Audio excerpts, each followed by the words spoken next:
for joining us again today for our Evotion. I want to share something with you that I feel is very pertinent for where we are as a church and as individuals. I believe that God is challenging all of us to exercise authority that He has given us. That's why Jesus says, "Behold, I've given you power to tread upon serpents and scorpions. Nothing shall by any means hurt you." That word power there literally means authority. We've been given authority. And we've been given spiritual authority that I think that many times we don't exercise. It could be because of fear. It could be because we don't really understand who we are. I want to share a story with you. It's true. It's pretty amazing. Back in World War II, when we were fighting overseas, there was a general by the name of General Wainwright. General Wainwright had been instructed to never, ever surrender. But during the battle that he was facing and fighting, he in fact had to do something he did not want to do, and that was he had to surrender. He ended up surrendering. It was devastating to him to surrender. He spent time in a prisoner of war camp. He was a POW. While he was there, he became crippled. Due to the lack of healthy conditions, the atmosphere there was not conducive to good health for obvious reasons.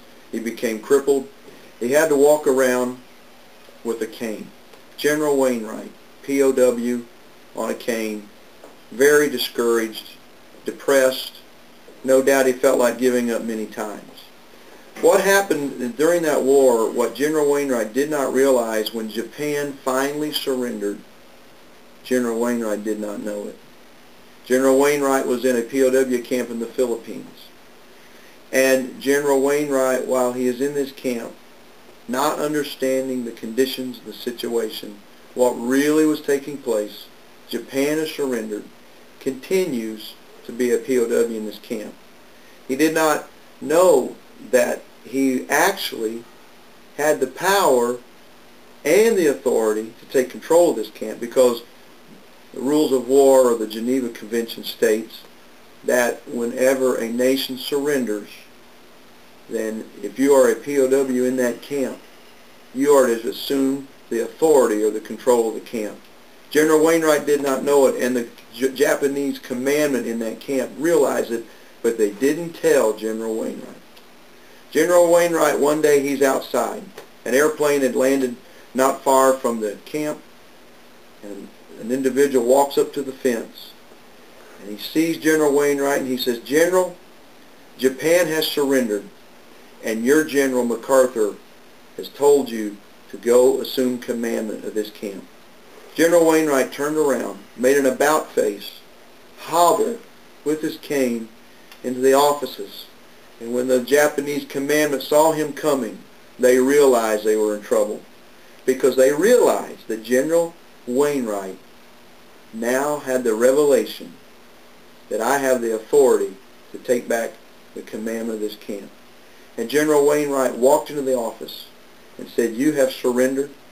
You did not win. We are victorious, and I am assuming commandment and the authority of this camp." And they had to relinquish the control.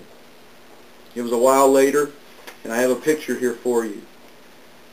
As you see there, General Wainwright and General MacArthur coming in contact with one another. And you can see the emotional General Wainwright's face.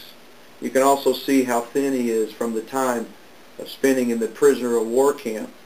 But yet, he had the authority that he now exercised and walked out of that camp. It's quite a story. There's more detail I could give, but time will allow me to do that. But when I read that story, I think about us, and how that many times we live beneath the privilege that God has for us. God's given us authority. The victory's already assured. It's been won. Jesus defeated the enemy at Calvary. You and I, during this quest of fire, our prayer and our fasting, as we relinquish control of our lives to the Lord and give Him authority in our lives, greater authority, that positions us to where we can exercise a greater authority. And the enemy doesn't want us to know that or to realize that. So you know what? He's going to fight you. And he fights you knowing he's already a defeated foe. Revelation tells us he knows he has but a short time. He's a liar. Today I want to encourage you to take the authority God has given you, dominion, authority, and exercise that in your prayer time. And say, devil, I've got discipline in my life over my own flesh.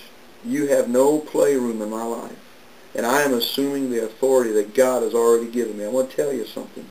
If you'll exercise that authority, the sky is the limit for what God will do in your life. Are you ready to have revival? It starts when we be what God has called us to be. The devil knows. That's why he fights. But today I pray that you realize that you are like General Wainwright. You can walk right out of that situation, exercise authority, and see great victory in Jesus' name. God bless you. Have a great day.